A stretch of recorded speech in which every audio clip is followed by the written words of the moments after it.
রহমান হচ্ছে ওই দলের ভারপ্রাপ্ত চেয়ারম্যান।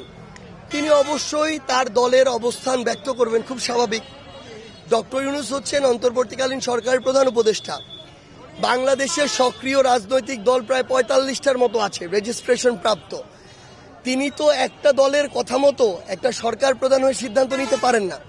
তিনি সকল রাজনৈতিক দলের মতামতের ভিত্তিতেই নিবেন এবং তিনি বলেছেন এটা জুনের মধ্যে।